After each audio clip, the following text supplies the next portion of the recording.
ভারতবর্ষের প্রকৃত পরিচয় সনাতন ধর্মের প্রকাশ ও বিকাশ ভূমিরূপে। সেই আদি যুগ থেকে হাজার হাজার অবতার সদ্গুরু, মহাপুরুষ, মহাজন তাদের সাধনা ও সিদ্ধির দ্বারা পরিপুষ্ট করেছেন ভারতভূমি তথা সনাতন ধর্মকে। তেমনি একজন সদ্গুরু আবির্ভূত হয়েছিলেন ভারতের প্রেম পরিপুষ্ট নদিয়া জেলার রাধাকান্তপুরে। পরিপূর্ণ যৌবনে অপরূপা লাবণ্যময়ী পত্নী সুধাংশুবালাকে হারিয়ে যে যুবক তাকে খুঁজতে গিয়ে একে একে তন্ত্র, জ্ঞান, যোগ ও প্রেম সাধনায় সিদ্ধি লাভ করে সমন্বয়বাদী মহাপুরুষ সদ্গুরু সমাজে হয়ে গেলেন এক ঈশ্বর, সূর্য। তিনি সদ্গুরু নিগমানন্দ সরস্বতী পরমহংসদেব।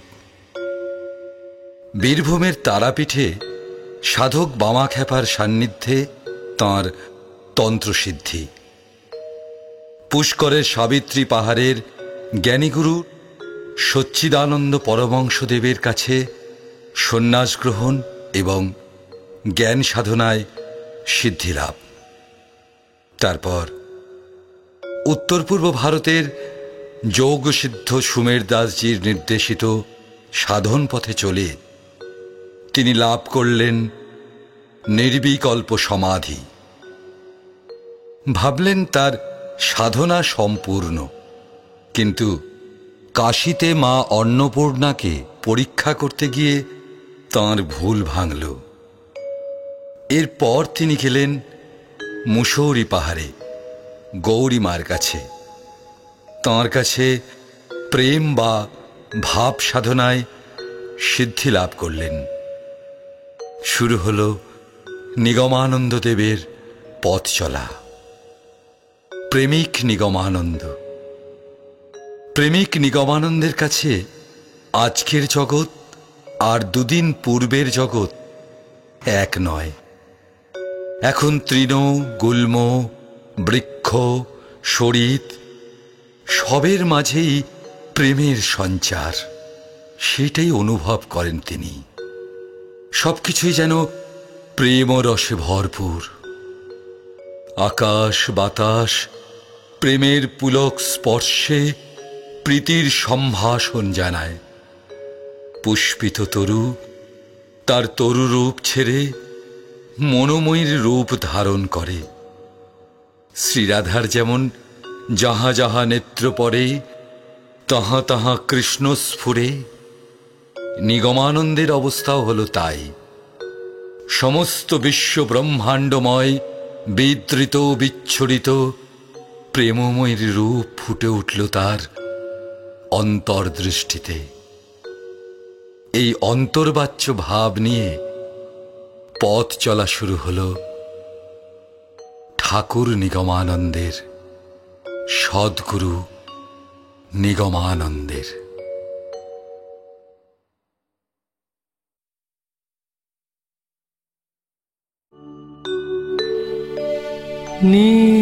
নির্বিকল্প হতে এসেছো জগতে,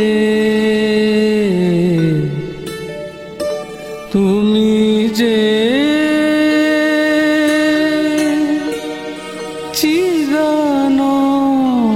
চিদানন্দ,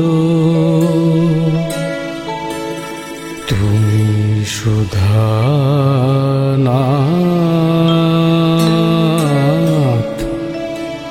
তুমি তারানাথ,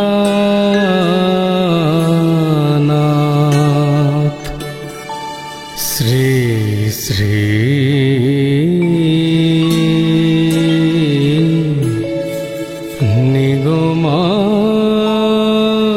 নিগমানন্দ,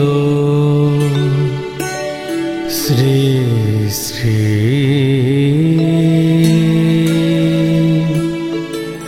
নিগমানন্দ।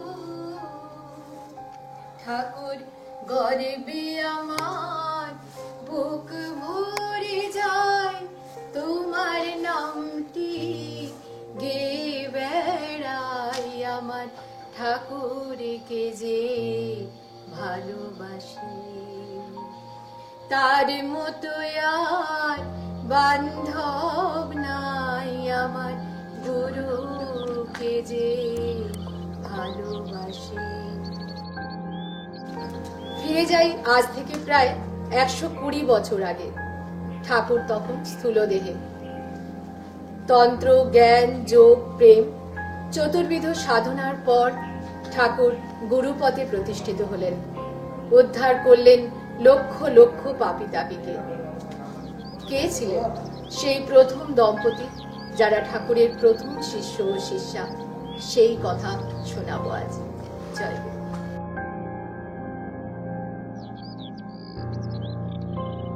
একদিন সকালে আসাম গভর্নমেন্টের অ্যাসিস্ট্যান্ট কমিশনার শ্রী যজ্ঞেশ্বর বিশ্বাস মহাশয় তার বাড়ির উঠোনে বসে দেখলেন এক তরুণ সন্ন্যাসী এগিয়ে চলেছেন।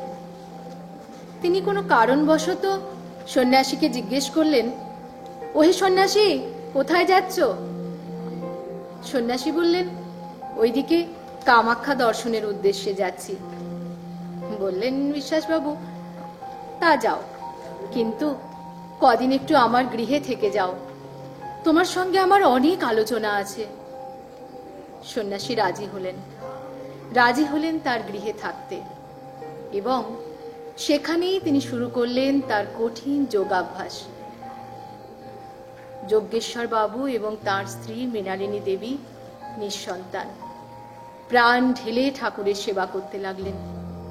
তার যোগাভ্যাসে যথাযথ সহযোগিতা করতে থাকলেন। এই ছিল যজ্ঞেশ্বর বিশ্বাস এবং তার স্ত্রী মৃণালিনীর সাথে ঠাকুরের প্রথম সাক্ষাৎ। যোগাভ্যাস চলাকালীন সন্ন্যাসী বুঝতে পারলেন বিভিন্ন কারণে তার যোগাভ্যাসে বিঘ্ন পড়ছে। তাকে এবার যেতে হবে কামাখ্যার উদ্দেশ্যে। তাই যজ্ঞেশ্বর বাবু এবং মৃণালিনীর মায়া ছেড়ে তিনি রওনা হলেন কামাখ্যা পর্বতের উদ্দেশ্যে। কামাখ্যাগিরির এক শিলাখণ্ডে নির্ভীক দৃঢ়চেতা সন্ন্যাসী স্তব্ধ নির্জনে ধ্যানাসনে বসলেন। সাধনার সর্বোচ্চ শিখরে পৌঁছলেন।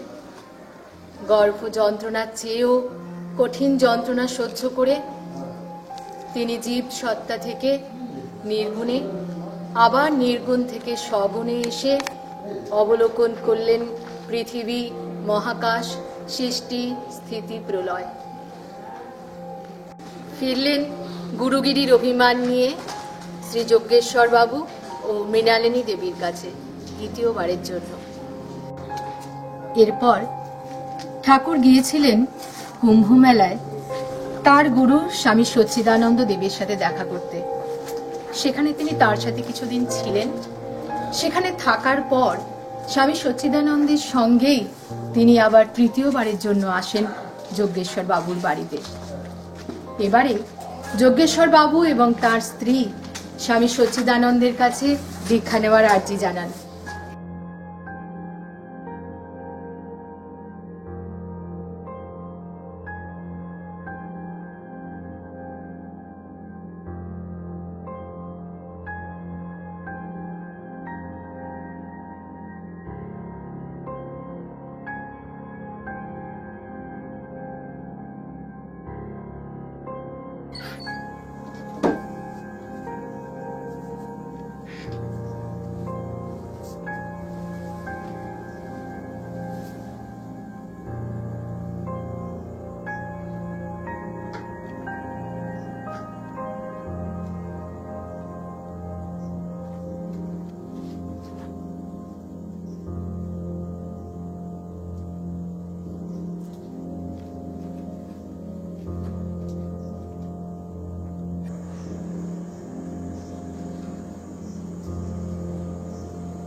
পার্বতী, যা এবার শুয়ে পড়। আচ্ছা মা।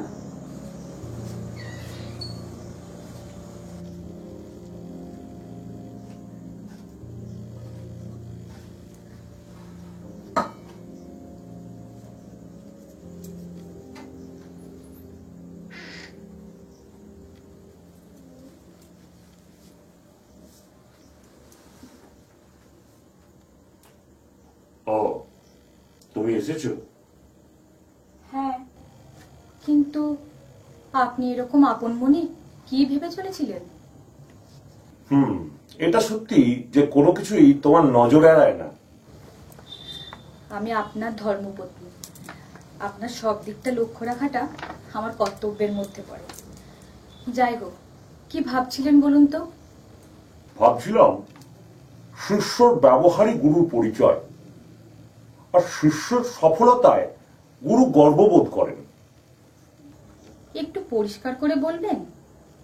স্বামীজির বয়স নিতান্তই কম বলে সচ্চিদানন্দ দেবের কাছে আমরা যখন দীক্ষা নেওয়ার প্রস্তাব রাখলাম, সে সময় তিনি গর্ব করে বললেন, हमसे क्या दीक्षा लेगा, दीक्षा अगर लेना है तो उससे लो।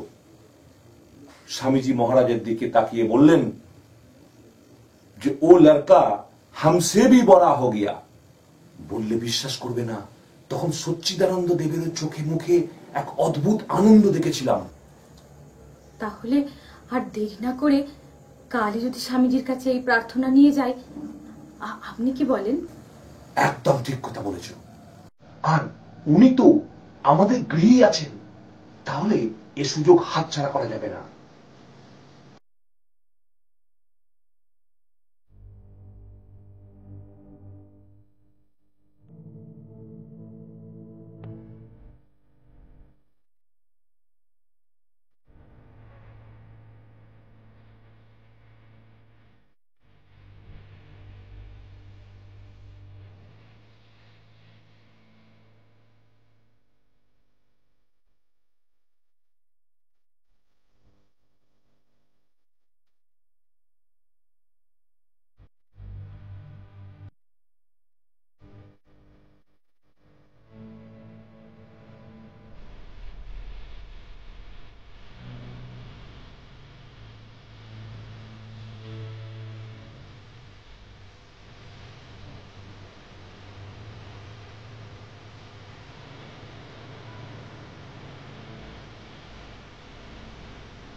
কে?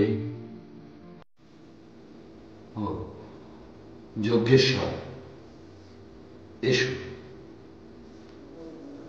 কিছু কি বলবে? হ্যাঁ স্বামীজি, আপনি আমাদের দীক্ষা দিন। আমার প্রণাম নিন স্বামীজি। আমাদের পুজোদারের ইচ্ছে আপনার চরণাশ্রিত হয়ে। স্বামী সচ্চিদানন্দ দেবের ইচ্ছা অনুযায়ী আপনি আমাদের দীক্ষা দিন। তোমরা হলে আমার পরম ভক্ত, তোমাদের ইচ্ছা অবশ্যই পূর্ণ হবে। তোমরা দুজনেই আমার যোগ সাধনকালে আমাকে যেভাবে সেবা করে ঋণী করেছ, সেদিন তো আমাকে শোধ দিতেই হবে। যাও, তোমরা দীক্ষার জন্য প্রস্তুত হও।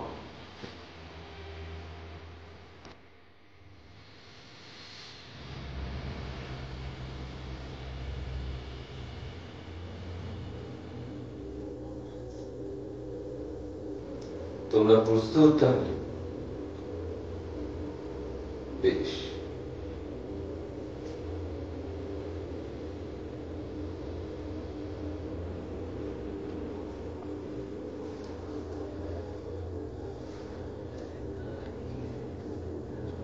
মা, আমি প্রথমে তোমার স্বামী যজ্ঞেশ্বরকে দীক্ষা দান করব। তুমি বাইরে অপেক্ষা করো।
বসুন।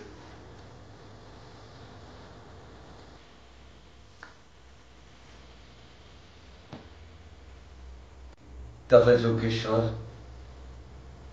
তোমাদের মনের ইচ্ছা পূর্ণ হল, তাই তো? এ আমাদের অনেক জীবনের কর্মের পূর্ণ ফল, আমাদের পরম সৌভাগ্য ঠাকুর। আমার গুরুর নির্দেশ এবং তোমাদের ব্যাকুলতা দুটোই আমার কাছে সমান গুরুত্বপূর্ণ। তাই আজ তোমাদের ইচ্ছা পূর্ণ হল। আশীর্বাদ করি তোমরা আদর্শ গৃহী হও। আমাদের প্রণাম নাও ঠাকুর। ঠাকুর, আজ আমাদের নবজীবনের সূত্রপাত হলো। যজ্ঞেশ্বর, তোমরা দুজন হলে আমার প্রথম শিষ্য ও শিষ্যাদ্বয়। তোমাদের যেমন হলো নবজীবনের সূত্রপাত, তেমনি আমারও শুরু হলো সদ্গুরুর জীবন ও লোকোদ্ধারণ পর্ব।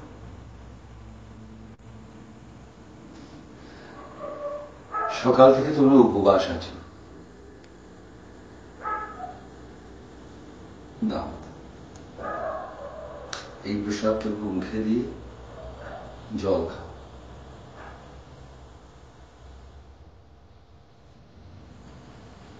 তাহলে এবার তোমার সেবার ব্যবস্থা করি বাবা। তবে কিছুক্ষণ পর। এখন তোমরা এসো, কেমন?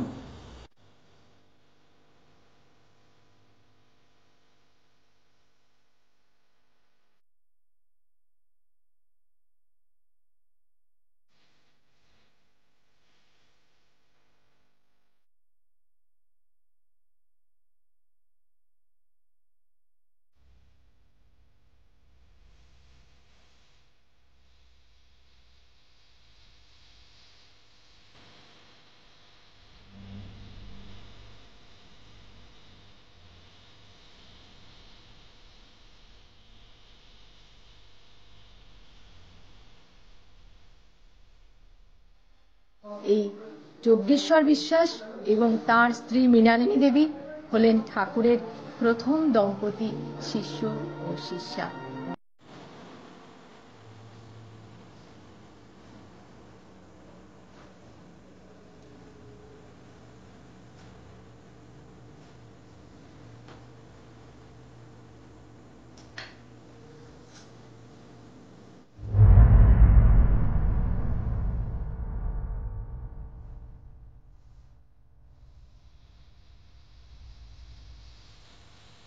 কি লোমকূপ দিয়ে রক্ত?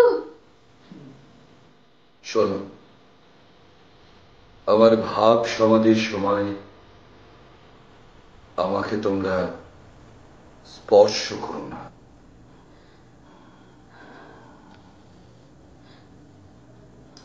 ঠাকুর, ঠাকুর, ওঠো ঠাকুর, ওঠো। আর না, এবার অন্তত যাবো ঠাকুর। 3 দিন ধরে একদম এই অবস্থায় ভাব সমাধিতে বিভোর হয়ে আছো, কোন আহার পর্যন্ত গ্রহণ করনি। আর কেন? তোমার অবস্থা যে আমি আর সহ্য করতে পারছি না ঠাকুর। ঠাকুর। না, এভাবে তো আর চলতে দেওয়া যায় না। তোমাকে তো স্পর্শও করা যাবে না ঠাকুর। তুমি কি করলে যাবে ঠাকুর? তুমি নিজে থেকে না যাও। ও ঠাকুর, ভোর যে হয়ে এলো।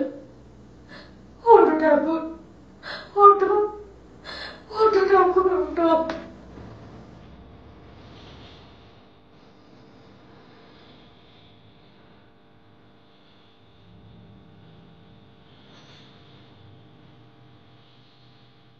ঠাকুর,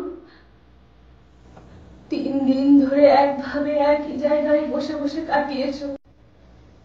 কোনো আহার গ্রহণ করো, এমনকি জলটুকু না। তোমাকে তোমাকে কতবার এসে রেখেছি জানো, কিন্তু তোমার কোনো সাড়া পাইনি ঠাকুর। তাই তো তোমার এই অবস্থা আমি সহ্য করতে না পেরে বাধ্য হয়েছি তোমাকে জাগাতে। আমাকে তুমি ক্ষমা করে দাও ঠাকুর, তুমি আমাকে ক্ষমা করে দাও। কে?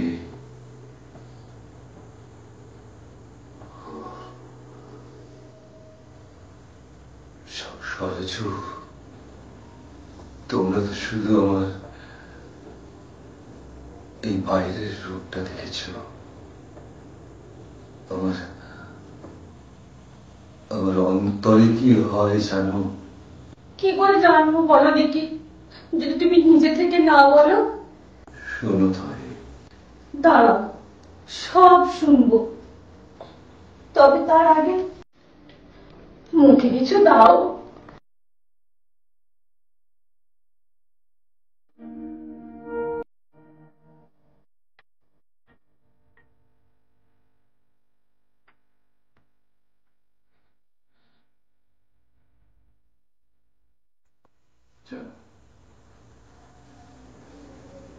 আমার কি মনে হয়, যখন আমার এই ভাব প্রস্ফুটিত হয়, তখন চারিদিকে আমি আমার মনোময়ের রূপ খুঁজে পাই।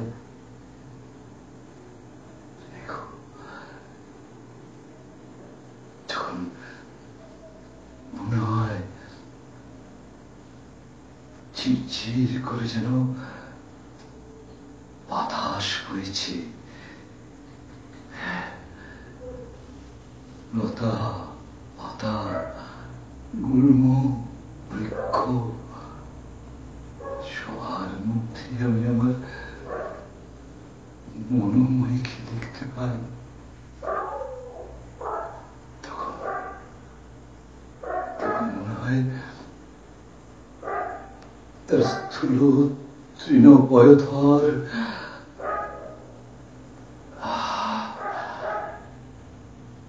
যেন আমার সারা শরীরে উড়িয়ে যাচ্ছে। আমার প্রণাম গ্রহণ করো ঠাকুর।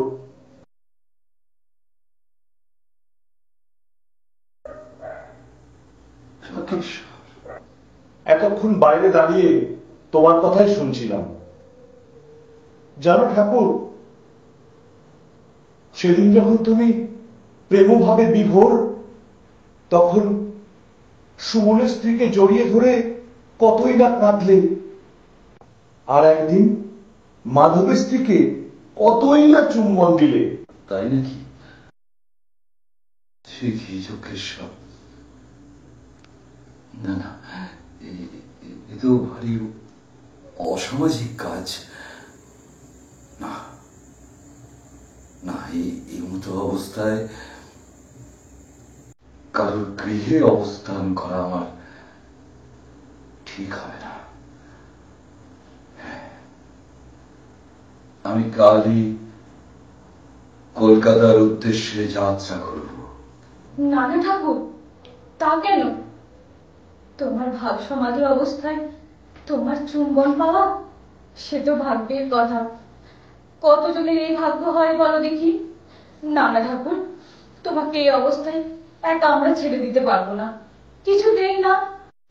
না না গো, তা হয় না,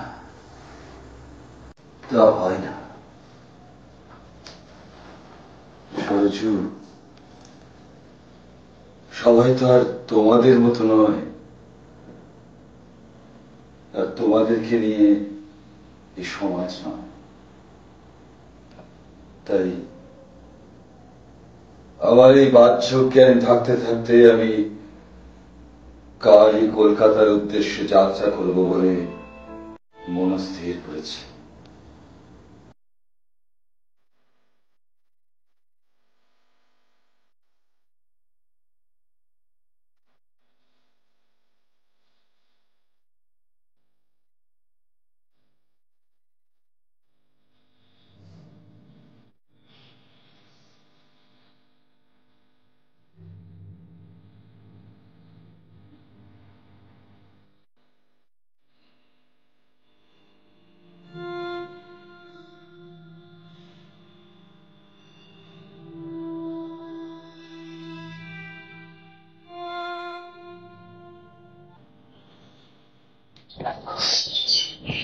তারপর আবার কবে আসবে? তারপর আবার কবে আসবে?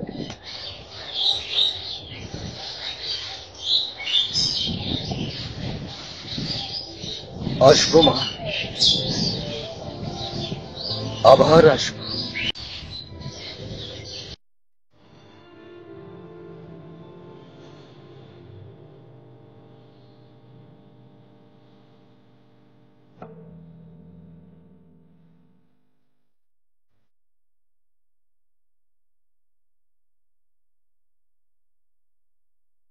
জয় জয় গুরুদেব,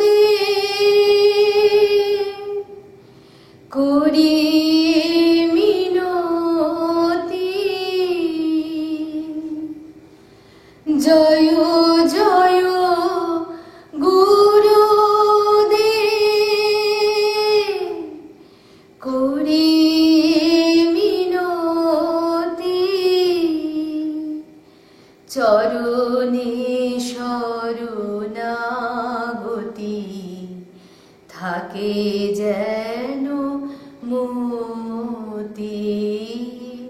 চরণে শরণাগতি থাকে যেন মতি। জয় জয় গুরুদেব, দয়াল ঠাকুর আমার, দয়াল।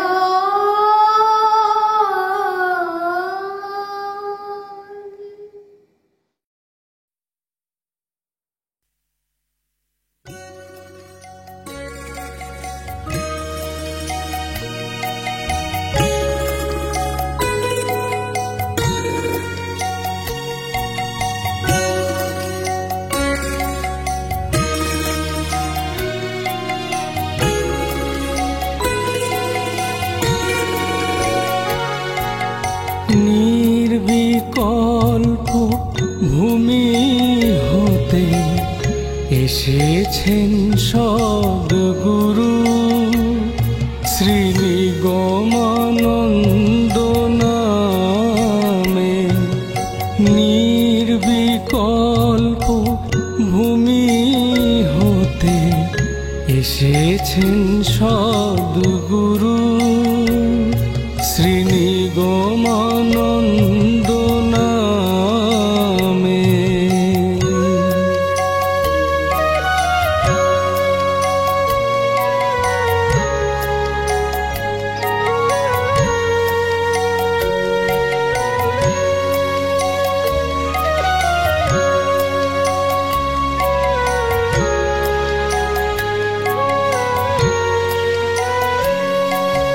ব্রহ্মপদ তুচ্ছ করে এসেছেন সদ্গুরু। ব্রহ্মপদ তুচ্ছ করে এসেছেন সদ্গুরু, নির্বিকল্প ভূমি হতে এসেছেন সদ্গুরু, শ্রী নিগমানন্দ নামে।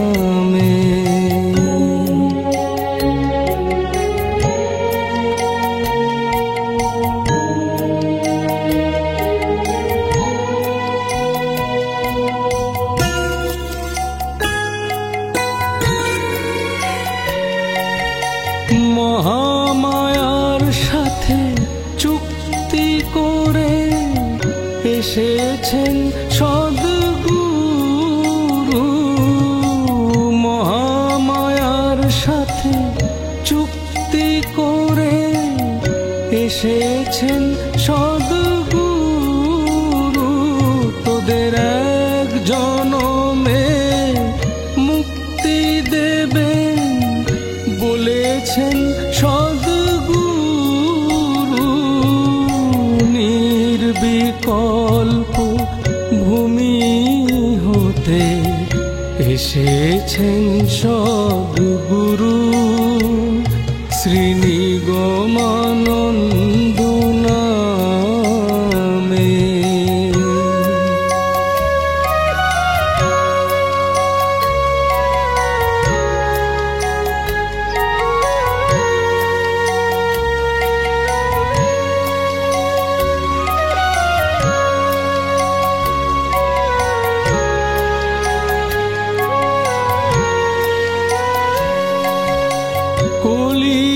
কলিজীবের দশা দেখে এসেছেন সদ্গুরু, পাপী তাপী উদ্ধারিতে এসেছেন সদ্গুরু, নির্বিকল্প ভূমি হতে এসেছেন সদ্গুরু, শ্রী নিগমানন্দ নামে।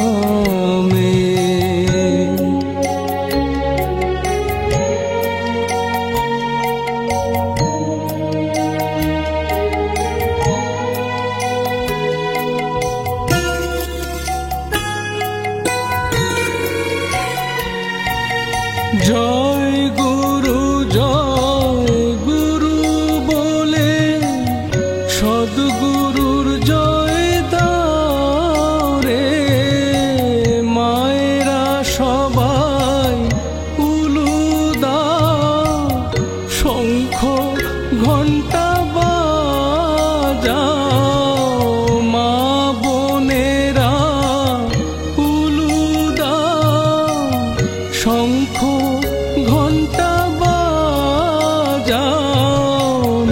নির্বিকল্প ভূমি হতে এসেছেন সদ্গুরু, শ্রী নিগমানন্দ নামে, শ্রী নিগমানন্দ নামে, শ্রী নিগমানন্দ নামে, শ্রী নিগমানন্দ নামে, শ্রী নিগমানন্দ